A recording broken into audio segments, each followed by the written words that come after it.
Shalom semuanya, selamat hari Minggu tanggal 29 Maret 2020. Memang kami taat pada pemerintah, tidak pergi ke gereja tapi di rumah masing-masing.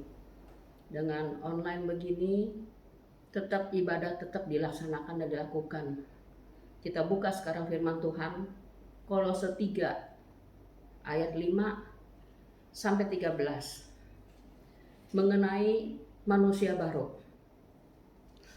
Karena itu matikanlah dalam dirimu segala sesuatu yang duniawi, yaitu percabulan, kenajisan, hawa nafsu, nafsu jahat, dan juga keserakahan yang sama penyembahan berhala. Semuanya itu mendatangkan murka Allah atas orang-orang durhaka. Dahulu kamu juga melakukan hal-hal itu ketika kamu hidup di dalamnya.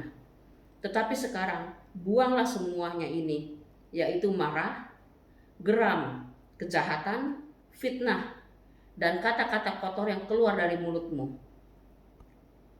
Jangan lagi kamu saling mendustai, karena kamu telah menanggalkan manusia lama serta kelakuannya,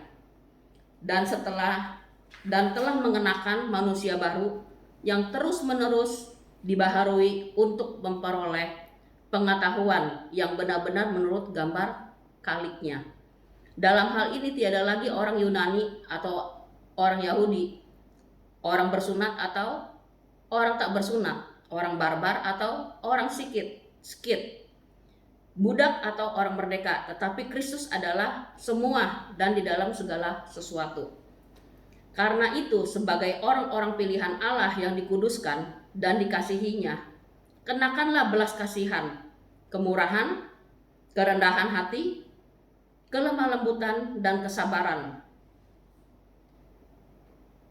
Sabarlah kamu seorang terhadap yang lain, dan ampunilah seorang akan yang lain. Apabila yang seorang menaruh dendam terhadap yang lain, sama seperti Tuhan telah mengampuni kamu, perbuatlah jugalah demikian. Sekian firman Tuhan dari Kolose pasal 3 ayat 5 sampai 13. Dan kita lihat di pasal 5 dan 6. Karena itu matikanlah dalam dirimu segala sesuatu yang duniawi, yaitu percabulan. Semua sudah tahu bagaimana tentang free sex segala macam. Kenajisan, najis itu bisa berbagai macam. Bisa juga mengenai hubungan seks, bisa juga dengan berhala, itu juga kenajisan. Keserakahan, ketamakan yang menginginin orang lain punya apa yang tidak mau dimengerti bagaimana serakahnya itu hati. Yang sama dengan penyembahan berhala, semuanya itu mendatangkan murka Allah atas orang-orang durhaka. Kenapa di Kolose 3 ayat 5 dan 6? Kita lihat di Ulangan 28 ayat 22.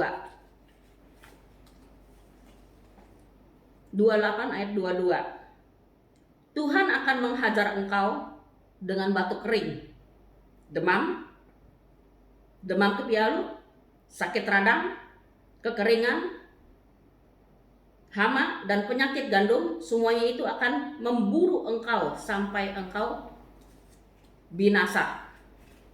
Kenapa? Sekarang kita sudah tahu di seluruh dunia semua kena COVID, hampir belahan dunia semuanya. Itu bukan kesalahan siapa-siapa. Tuhan mau semua orang, manusia lama itu kembali ke manusia baru, mau di jalannya Tuhan, mau di rancangannya Tuhan. Di sini dibilangin, Tuhan akan menghajar engkau dengan batu kering. Batu kering ternyata kan, kalau batu kering itu sudah gejala. Demam kepialu, sakit radang, kekeringan, hama, dan penyakit gandum. Penyakit gandum apa? Gandum kan tentang makanan. Bagaimana ekonomi ini semuanya hancur. Toko-toko tutup segala macam semua. Perjalanan semua ekonomi dunia itu tergoncangkan dengan adanya pandemi seperti ini. Nah, kita lihat semua, Tuhan mau kembali semuanya. Kita kembali lagi ke Kolose sekarang ayat 7 sampai 9. Dengan adanya COVID ini, Tuhan tuh mau membentuk manusia baru yang Tuhan kehendaki. Di Kolose 7, 8 dan 9. Dahulu kamu yang melakukan hal-hal itu ketika kamu hidup di dalamnya. Tetapi sekarang buanglah semuanya itu, yaitu marah-marah, geram, kejahatan, fitnah, dan kata-kata kotor yang keluar dari mulutmu.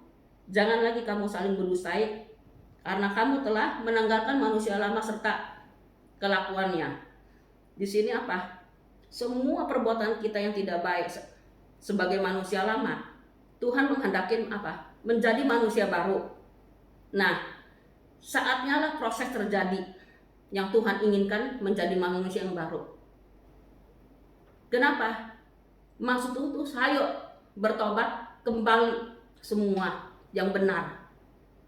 Dagang yang jujur, kerja yang jujur, juga mensupport, membantu pemerintah yang gimana kita berada. Seperti sekarang kita berada di Indonesia, bantulah Indonesia.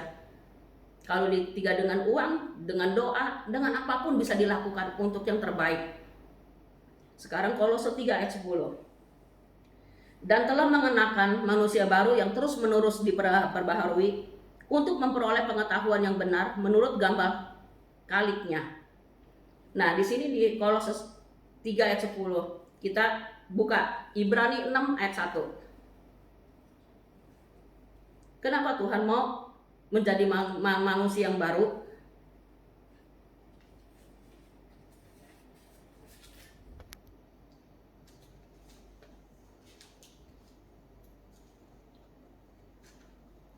Ibrani 6 ayat 1.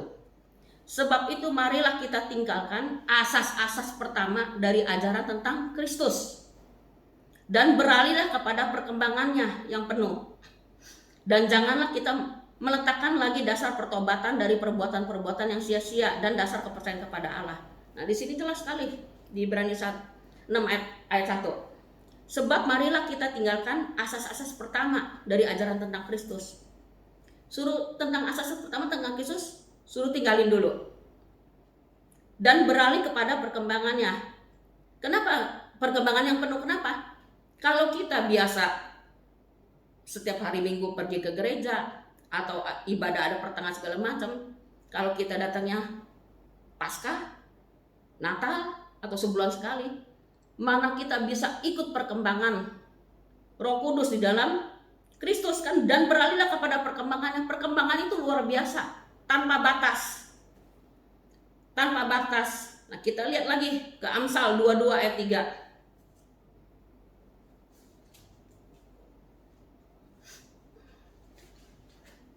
Amsal 22 ayat 3. Kalau orang bijak melihat malapetaka, bersembunyilah ia. Tetapi orang yang tak berpengalaman berjalan terus lalu kena celaka. Banyak di sini pro kontra. Ada yang ke gereja, jalan terus, nggak takut. Masa takut sama manusia nggak takut? Tidak. Tidak bisa begitu dibicarakannya. Karena apa? Kita buka lagi di Roma 13 ayat 1-2.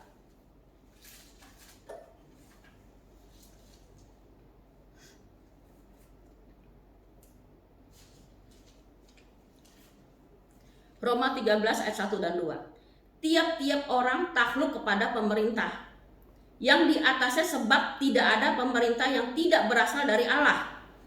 Dan pemerintah-pemerintah yang ada ditetapkan oleh Allah. Sebab barang siapa melawan pemerintah, ia melawan ketetapan Allah. Dan siapa yang melakukan akan menetapkan hukuman atas dirinya.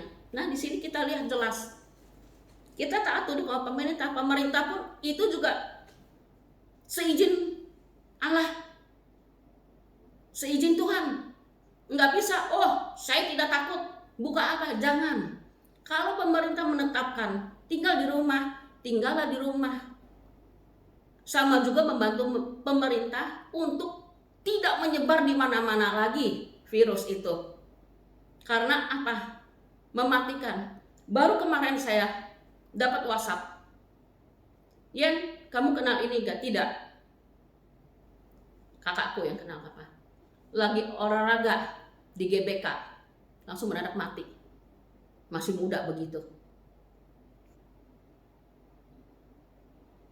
Nah, kenapa? Mau kumpul seminar segala macam, nanti ada waktunya. Kalau sudah tidak ada pandemi.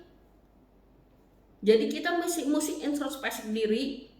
Jangan, wah saya kuat, saya imanku segala macam. Jangan. Pemerintah pun itu Allah yang mengizinkannya. Dukung. Seperti kita tinggal di Indonesia, dukung Bapak Presiden kita Jokowi.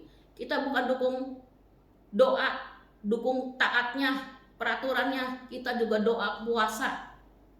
Dari wali kota, dari jadi gubernur sampai jadi presiden, itu sudah 5, 6 sampai 7 tahun kita doa puasa untuk Bapak Jokowi. Kenapa? Tuhan yang memilih, tidak ada manusia satupun yang bisa membatalkannya.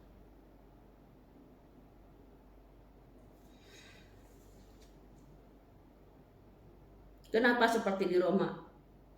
Jangan sekali-sekali kita melawan pemerintah dengan membawa agama. Dukung spot dengan doa, dengan tingkah laku, dengan kita tidak pergi kemana-mana, segala macam semuanya. Seperti 2 hari yang lalu ada, saya singkat, HAK. Ini nama ada sesungguhnya, HAK. Saya sendiri juga rasanya bagaimana, saya Kamis tetap doa puasa pergi. Tapi semua saya suruh doa di rumah. Saya cuma pergi sendiri. Ternyata ada teman yang pergi ikut doa puasa. Saya cuma satu bilang sama Tuhan, Tuhan, aku takut salah. Apakah dengan tindakan begini aku taat pemerintah? Apakah aku salah? Aku tidak mau salah langkah, Tuhan. Tuhan Yesus bilang apa? Kamu tidak salah, taat sama pemerintah. Tetapi begitu saya pulang habis doa puasa sampai rumah, menjelang malam, besok paginya saya ditelepon satu orang. Karena apa? Tuhan, saya masih dipakai nggak? Karena apa? Kita harus introspeksi diri terus. Jangan kita dipakai Tuhan hebat selamanya. Enggak. Setiap saat kita harus tanya, kita harus merendahkan diri di hadapan Tuhan. Tuhan, aku masih dipakai nggak? Apa yang harus aku lakukan terhadap wabah ini Tuhan? COVID ini Tuhan. Tuhan Yesus bilang apa? Ada satu orang WhatsApp. Kalau WhatsApp saya bisa jawab, bisa 1 jam, 2 jam. Salah ulang lagi. Saya telepon. Mau tahu dia orang bilang apa? Tante, saya mau abang saya sembuh. Seenggak-enggaknya dia masih muda, seenggaknya dia meninggal, dia bisa terima Yesus. Tolongin bagaimana caranya. Aku mau keluarga aku selamat dan damai. Sebelum saya telepon, saya lihat dulu video dan kata-katanya. Saya bilang di abang kamu tidak ada roh kematian. Kenapa harus berpikir kematian? Kamu lawan. Kalau mata dia melihat kamu liatin lagi. Mata liatin lagi. Pasti dia nggak akan tahan. Itu kuasa gelapnya. Langsung akan nengok ke kiri. Langsung dia bilang, benar dia bilang. Matanya melotot gitu kayak mau nerekam. Saya liatin lagi. Langsung dia melengos. Ya, kamu kuat. Karena aku tahu. Kamu semenjak ketemu saya, Tuhan sudah bilang, layani aku. Di rumahku. Di gereja. Terus begitu, baru ngomong didoain dalam nama Yesus. Udah maki-maki kata kasar, keluar semuanya. Kenapa saya bilang? Supaya iman kamu goyah. Jangan takut. Kalau kita benar di mata Tuhan, baik belum tentu benar. Kalau benar, pasti baik. Begitu dia doa, dia lihat pakai mata apa? untuk melengos. Dia bilang, langsung Roh Kudus bicara seperti apa? Maukah engkau melayani di rumahku selamanya?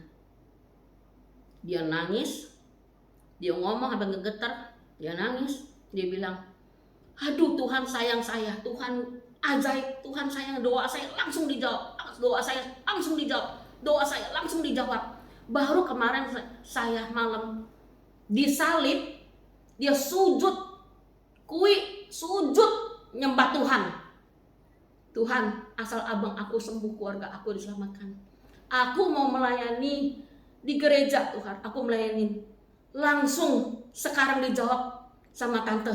Sekarang langsung dijawab sama tante. Saya bilang, jangan tunggu kesembuhan kamu melayani, melangkah dulu melayani. Dia nangis. Tuhan langsung jawab, Tuhan langsung jawab. Jadi saya arahkan. Karena dia bilang, Tuhan langsung jawab. Saya bilang, ingat, Allah kita Allah pencemburu. Kamu mau tukar pikiran, konseling, minta doa, kamu mesti doa dulu sama Tuhan. Jangan kamu cari saya langsung, berarti saya Tuhannya. Itu di mata Tuhan tidak baik, kejijikan. Kamu harus doa, Tuhan izinkan sambung. Saya nggak sangka, saya langsung dijawab doanya. Tuhan sayang saya, Tuhan baik saya, Tuhan sayang saya terus di bulan saya. Tuhan sayang saya, Tuhan. Saya tahu ini orang dari Buddha begitu berbalik masuk Tuhan. Dia tidak tengok ke belakang, dia jalan terus semuanya, apapun yang terjadi. Karena saya tahu kamu berani mati, sama seperti saya juga berani mati untuk orang benar, untuk yang benar. Saya tahu kamu harus kuat dan lakukan. Terima kasih. Dia doanya dijawab langsung. Saya bilang berubah semua kok, karena kamu sungguh-sungguh dalam Tuhan. Ayo, jangan takut. Nah, itu kesaksiannya. Kita lanjutkan lagi ke Kolose ayat 11.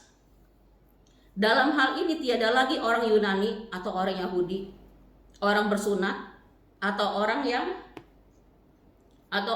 tak bersunat, orang barbar atau orang skit, budak atau orang merdeka, tetapi Kristus adalah semua di dalam segala sesuatu. Tidak ada perbedaan suku, ras, kedudukan atau apapun. Kristus adalah semua. Kenapa saya bilang Kristus semua?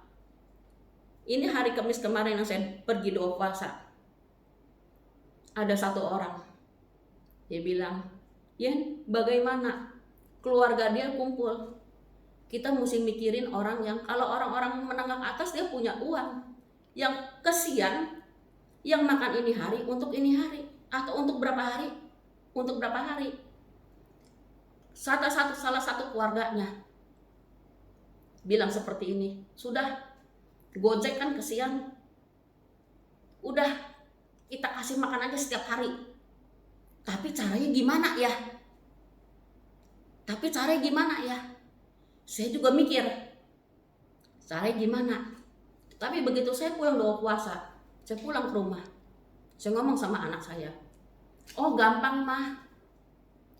Nggak tahu ya anak saya sama teman-temannya berlaku gini, gampang mah.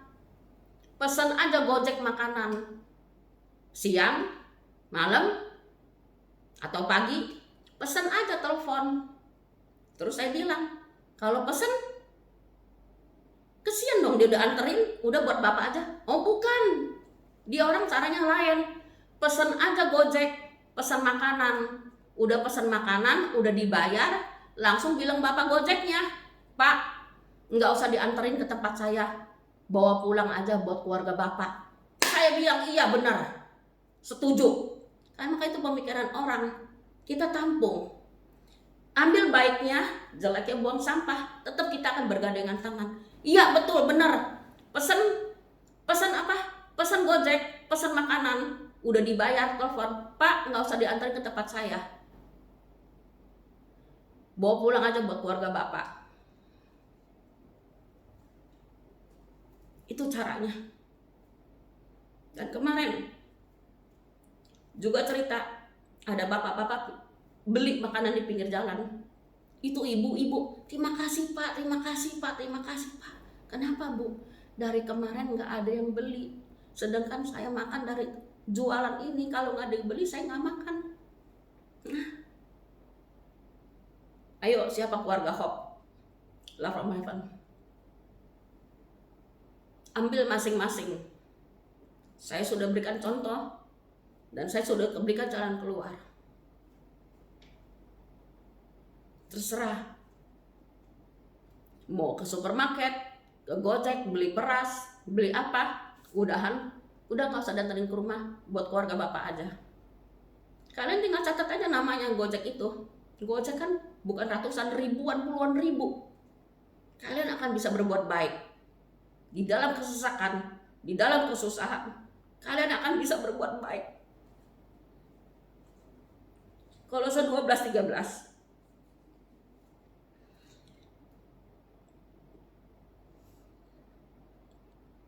Karena itu, sebagai orang-orang pilihan Allah yang dikuduskan dan dikasihinya, kenakanlah belas kasihan, kemurahan, kerendahan hati, kelemah lembutan, dan kesabaran. Sabarlah kamu seorang terhadap yang lain, dan ampunilah seorang akan yang lain. Apabila yang seorang menaruh dendam terhadap yang lain, sama seperti Tuhan telah mengampuni kamu, kamu berbuat jugalah demikian. Kenapa? Kalau kita tidak mengampuni orang lain, doa-doa kita nggak akan dijawab sama Tuhan. Punya hati yang kerelaan, punya hati yang tulus, seperti Shalom MRT. MRT itu apa? Murni, rela, tulus, lakukan. Pentingnya sekali kesatuan jemaat dan karunia-karunia yang berbeda. Sekian firman Tuhan untuk minggu yang indah ini. Yang di rumah masing-masing, renungkan. Sekarang terimalah berkat Bapa di sorga, Tuhan Yesus Kristus dan Roh Kudus yang suci. Tuhan, firman-Mu sebagian telah selesai disampaikan. Berkati Tuhan orang-orang yang mendengar dan orang-orang yang mau melakukan. Berkati Tuhan, baik rohani, jasmani, baik keluarganya, baik keluarga besarnya. Di akhir zaman ini, kita hidup di akhir zaman ini Tuhan. Berkati Tuhan dengan melimpah kesehatan Tuhan. Tidak ada satu virus pun, bakteri atau apapun penyakit yang menempel di tubuh-tubuh anak-anak-Mu Tuhan Yesus Kristus. Jaga mereka, kirimkan bala tentara dari sorga untuk menjaga dan melindungi selalu setiap langkahnya. Tuhan Yesus memberkati. Amin. Shalom.